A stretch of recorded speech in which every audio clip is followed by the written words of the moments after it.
I've been driving for Uber for a few years now, and I've had my fair share of weird passengers, but one night I picked up a guy who still haunts my dreams. I was driving down a deserted road, the only sound being the hum of my engine and the occasional crackle of the radio. It was a typical night with only a few requests coming in, but then I got a ping from a guy who wanted to go to a nearby town. I accepted the request and started driving towards the pickup location. As I arrived at the pickup location, I saw a guy standing on the side of the road waving at me. He was tall and lanky, with a messy beard and a hoodie that seemed to be pulled up over his head. He got into the car and gave me a nod but didn't say anything. I started driving, and the guy just sat there staring out the window. I tried to make small talk, but he didn't respond. I figured he was just tired or something, so I left him alone. But as we drove, I started to feel a sense of unease. The guy seemed to be watching me, and I could feel his eyes on me even when I wasn't looking at him. I tried to shake off the feeling, but it only seemed to get worse as the drive went on. We were about halfway to our destination when the guy suddenly spoke up. His voice was low and gravelly, and it sent a shiver down my spine. "Take a detour," he said, his eyes glinting in the rearview mirror. I was taken aback, but I tried to play it cool. "Okay, sure," I said, trying to sound casual. "Where do you want to go?" The guy didn't respond, just kept staring at me with an unnerving intensity. I started to feel a sense of fear, and I wondered if I had made a mistake by picking him up. As we drove down the detour, the roads got increasingly deserted. We were surrounded by nothing but trees and darkness, and I started to feel like we were being watched. I tried to stay calm, but my heart was racing and my palms were sweating. Suddenly, the guy spoke up again. "Stop the car," he said, his voice low and menacing.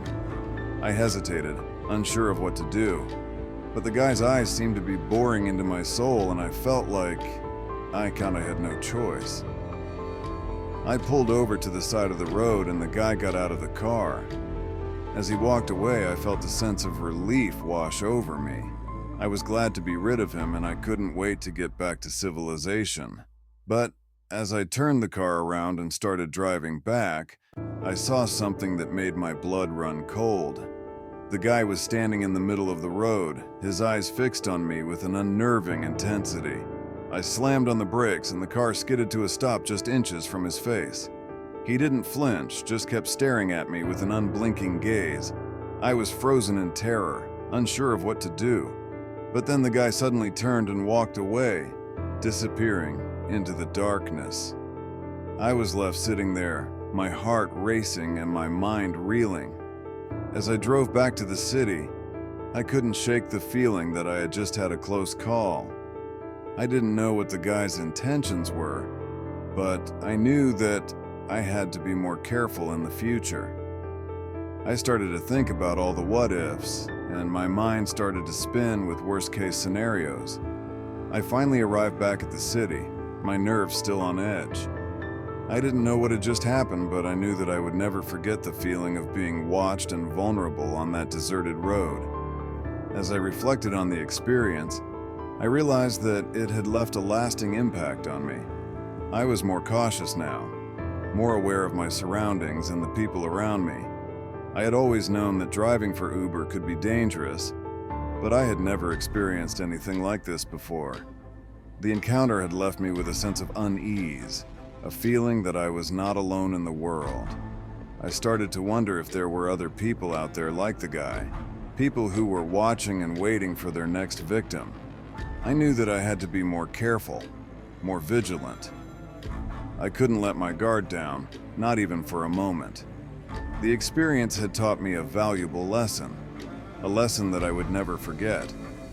As I looked back on the experience, I realized that it had changed me in some way. I was more aware of my surroundings, more cautious and more vigilant.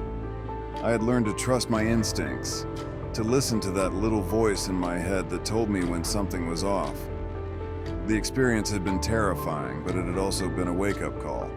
It had made me realize that the world was not always a safe and predictable place, and that sometimes the unexpected could happen.